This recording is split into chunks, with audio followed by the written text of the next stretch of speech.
চন্দনাস কর্নারে সবাইকে ওয়েলকাম। ওয়াইজাগ ট্যুরের এটি আমার তৃতীয় পর্ব। মাঝে নানান রকম অনুষ্ঠানে ব্যস্ত থাকায় ওয়াইজাগ ট্যুরের ভিডিওসগুলো আপলোড করতে একটু দেরি হলো। সকাল সকাল আমরা বেরিয়ে পড়েছি স্থানীয় কিছু মন্দির পরিদর্শন করব বলে। স্থানীয় এই মন্দিরটি খুব একটি জনপ্রিয়ও নয়, তবে সুন্দরভাবে সুসজ্জিত মন্দিরটি। সকাল সকাল দর্শনার্থীদের কোনো ভিড়ও নেই।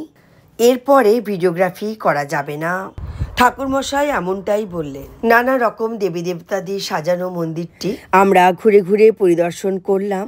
মন্দির থেকে প্রসাদও গ্রহণ করলাম। মন্দির চত্বর থেকেই বাইরেটা এত সুন্দর দৃশ্য। সকালের কুয়াশা এখনো কাটেনি, কিন্তু তাও বাইরের দৃশ্যটি খুব মনোরম।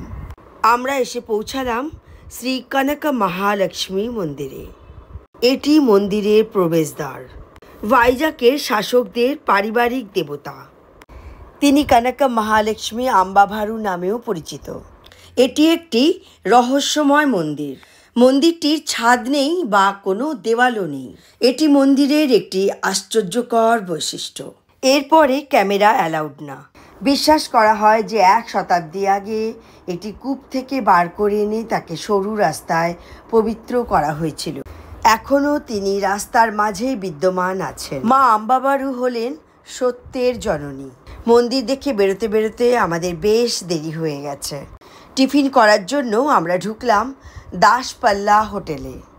ভেবেছিলাম ইডলি ধোসার থেকে সরে গিয়ে অন্য কিছু খাবো আমরা টিফিনে, কিন্তু এই হোটেলটি দক্ষিণ ভারতীয় খাবারের জন্যই বিখ্যাত। যাই হোক, প্রচণ্ড জোরে খিদে পেয়েছিল। সঙ্গে রয়েছে মালাইয়ের মতন একটা সুইট ডিশ। চায়ে চুমুক দিতে দিতেই চলছে আমাদের নানান রকম মজার কথা। তারই সঙ্গে নেক্সট কোথায় যাব সেটা নিয়েই মধুদা একটু ডিসকাস করছিল আমাদের সঙ্গে। আর দেরি না করে আমরা বেরিয়ে পড়লাম অন্য এক গন্তব্যস্থলে। আমরা রওনা দিলাম কৈলাসগিরি মন্দির। বিশাখাপট্টনম শহরের এটি একটি খুবই জনপ্রিয় তীর্থস্থান। কৈলাসগিরি মন্দিরটি কৈলাসগিরি পাহাড়ের একদম শীর্ষে অবস্থিত। কৈলাসগিরি পাহাড়টির উচ্চতা 568 ফুট। রয়েছে শিব পার্বতীর বিশাল মূর্তি, ভারতের অন্যতম বৃহৎ মূর্তি হিসেবেও পরিচিত। পাহাড়ি আঁকাবাঁকা পথ ধরে আমাদের গাড়ি ছুটল কৈলাসগিরি পর্বতে। শান্ত নিস্তব্ধ চতুর্দিক, চারিদিকে প্রাকৃতিক সৌন্দর্যে ভরপুর। সব মিলেমিশেই মনটা একদম ভরে গেল। মনে হচ্ছিল কতক্ষণে গিয়ে প্রবেশ করব কৈলাসগিরি মন্দিরে। পাহাড়ের চূড়ায় রয়েছে নাকি বিরাট পার্ক।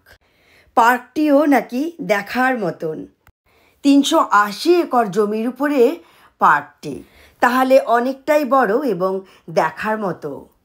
শুধু তাই নয়, কৈলাসগিরি পাহাড়ের শীর্ষ থেকে বিশাল শহর আর সমুদ্রের অসাধারণ দৃশ্য দেখা যায়। আমরা এসে পৌঁছে গেছি কৈলাসগিরি পর্বতের একদম শীর্ষে। আসুন আমরা দেখে নিই কৈলাসগিরি পর্বতের শীর্ষে কি কি আকর্ষণীয় জিনিস আছে। সঙ্গে থাকুন আর দেখতে থাকুন চন্দনাস কর্নার।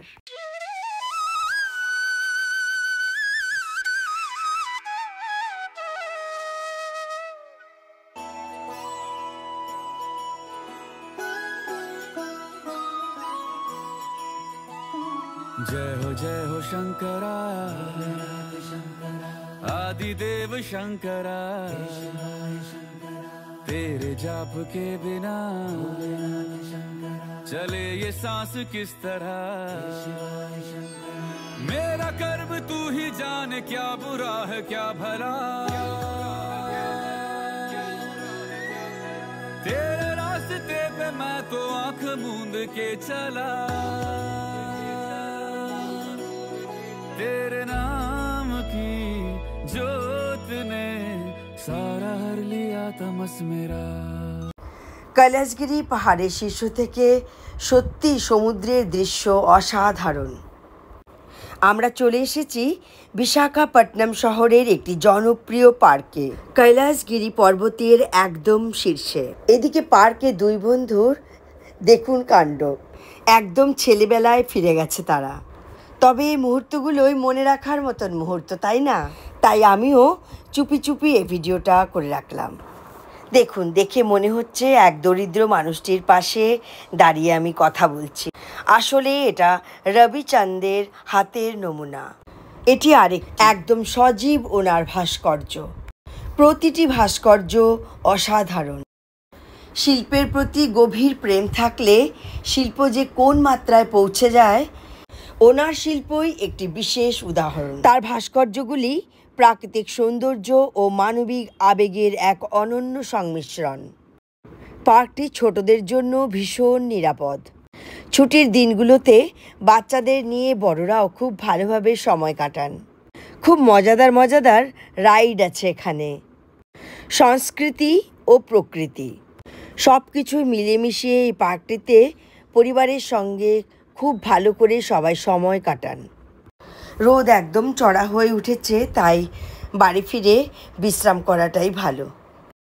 দুপুরবেলায় বিশ্রাম করে আবার সন্ধ্যের দিকে আমরা বেরোলাম। কিছুক্ষণ শপিং করে তারপর সময় কাটাবো আমরা শ্রীশোরে। এরকম ভাবনা চিন্তা করেই আমরা বেরোলাম।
আমার আজকের ভিডিওটি কেমন লাগলো অতি অবশ্যই কমেন্ট করে জানাবেন। নতুন বন্ধুদের অনুরোধ রইল চ্যানেলটা সাবস্ক্রাইব করার। খুব শিগগিরই নিয়ে আসছি ভাইজাগ ট্যুরের পরবর্তী পর্ব। সঙ্গে থাকুন আর দেখতে থাকুন চন্দনাস কর্নার।